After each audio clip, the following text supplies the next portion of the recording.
హైదరాబాద్ లో drunk and drive ను అరికట్టడానికి పోలీసులు తీసుకుంటున్న చర్యలు సరిపోవడం లేదు. అర్ధరాత్రి అయితే చాలు మందుబాబులు రెచ్చిపోతున్నారు. తాగి వాహనాలు నడుపుతూ అమాయకుల ప్రాణాలు తీస్తున్నారు. మంగళవారం రాత్రి 2 యాక్సిడెంట్లు కలకలం రేపాయి. బంజారా హిల్స్, ఎన్టీఆర్ గార్డెన్ ప్రాంతాల్లో జరిగిన ప్రమాదాల్లో ఇద్దరికి తీవ్ర గాయాలయ్యాయి. మద్యం తాగి వాహనాలు నడపడం వల్లే ఈ ప్రమాదాలు జరిగాయి. చిన్నారి రమ్య కేసు తర్వాత కూడా పరిస్థితిలో మార్పు రాలేదని జనం ఆవేదన వ్యక్తం చేస్తున్నారు. బంజారా హిల్స్ లో మద్యం మత్తులో ఓ కారును ఢీకొట్టాడో మందుబాబు. ఆల్టో కారును ఫోర్డ్ కారు ఢీకొంది. టీఆర్ఎస్ భవన్ సమీపంలో ఈ ప్రమాదం జరిగింది. ఆల్టో కారులో ఉన్నవారు మద్యం మత్తులో రాంగ్ రూట్లో వచ్చి యాక్సిడెంట్ చేసినట్లు తెలుస్తోంది.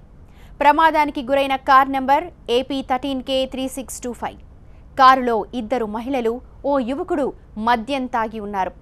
ప్రమాదం జరిగాక కారును అక్కడే వదిలిపెట్టి పారిపోయారు. ప్రమాదంలో యువకుడికి గాయాలయ్యాయి. అతని ఆసుపత్రికి తరలించి చికిత్స అందిస్తున్నారు.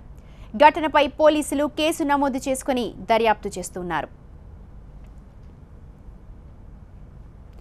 ఎన్టీఆర్ గార్డెన్ సమీపంలో కూడా ఇలాంటి ప్రమాదమే జరిగింది. అతి వేగంతో దూసుకొచ్చిన స్విఫ్ట్ కారు డివైడర్ను ఢీకొట్టి రోడ్డుపై పల్టీలు కొట్టింది. ప్రమాదం జరిగిన సమయంలో కారులో 5 యువకులు ప్రయాణిస్తున్నారు. వీరిలో ఒకరికి తీవ్ర గాయాలయ్యాయి.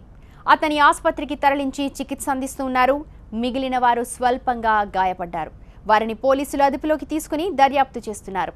వాళ్లంతా మద్యం మత్తులోనే ఉన్నట్లు పోలీసులు చెప్తున్నారు. ప్రమాదానికి గురైన కార్ KA51D4208 అద్దెకు తీసుకొచ్చినట్లు పోలీసులు చెప్తున్నారు. ఎన్టీఆర్ గార్డెన్ సమీపంలో యాక్సిడెంట్ కు కారణమైన యువకుడిపై కేసు నమోదు చేశారు.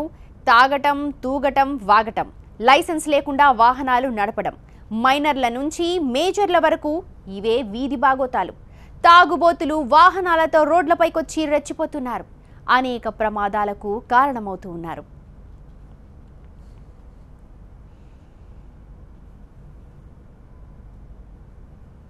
ఎన్టీఆర్ గార్డెన్ సమీపంలో జరిగిన యాక్సిడెంట్ ను చూసి అక్కడి నుంచి వెళుతున్న జనం షాక్ కి గురయ్యారు. మితిమీరిన వేగమే ప్రమాదానికి కారణమని స్థానికులు చెప్తున్నారు. వివరాలు సంఘటనా స్థలం నుంచి మా ప్రతినిధి నరేష్ అందిస్తారు.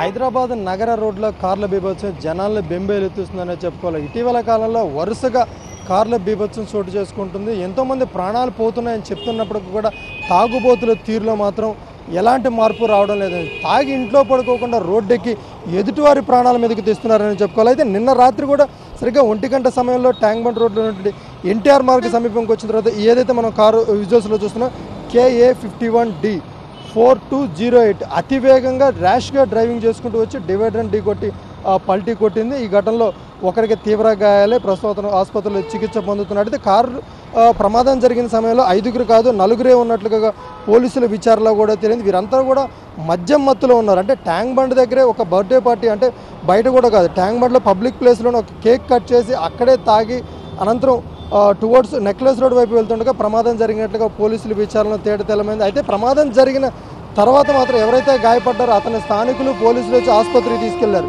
కానీ కారులో ఉన్న వాళ్ళు మిగతా వాళ్ళందరూ కూడా 2 పరారులు ఉంటే ఒకరిని మాత్రం పోలీసులు పట్టుకొని ప్రస్తుతం విచారిస్తున్నారు. వీరంతా కూడా తాగిన మత్తులనే ర్యాష్గా డ్రైవింగ్ చేసుకుంటూ వచ్చి ప్రమాదానికి గురైందని చెప్పేసి కూడా పోలీసులు విచారణ తేలింది. ఏదైనప్పటికీ కూడా ఇటీవల కాలంలో వరుసగా ఈ తాగుబోతుల వీరంగంతో పాటు కార్ల బీభత్సం కూడా జనాల్ని బెంబేలెత్తిస్తుందనే చెప్పుకోవాలి.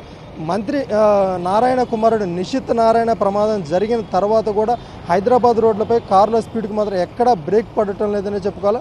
నగర శివారు ప్రాంతంలో ఔటర్ రింగ్ రోడ్లో కూడా ఇదే పరిస్థితి కొనసాగుతున్నది. మితిమీరిన వేగంతో పాటు మద్యం తాగితే ఇంకా ప్రమాదాలు ఎక్కువ జరుగుతాయని తెలిసినా కూడా ఇలాంటి ప్రమాదాలను కంట్రోల్ చేసే పరిస్థితి లేదు. ఎందుకంటే ఎవరికి వాళ్ళు వ్యక్తిగతంగా స్పీడ్ని కంట్రోల్ చేసుకోవాలో, మరోవైపు తాగి డ్రైవ్ చేస్తే ప్రమాదం జరుగుతుందని తెలుసుకోవాలి తప్ప ఎవరు కూడా ఆ పరిస్థితిలో లేదనే చెప్పుకోవాలి. ఎందుకంటే తాగి డ్రైవ్ చేయడం వల్లే ప్రమాదాలు ఎక్కువగా జరుగుతున్నాయి. హైదరాబాద్ నగర రోడ్లు మాత్రం కార్ల స్పీడ్కు బ్రేక్ పడాల్సిన అవసరం ఎంతైనా ఉంది.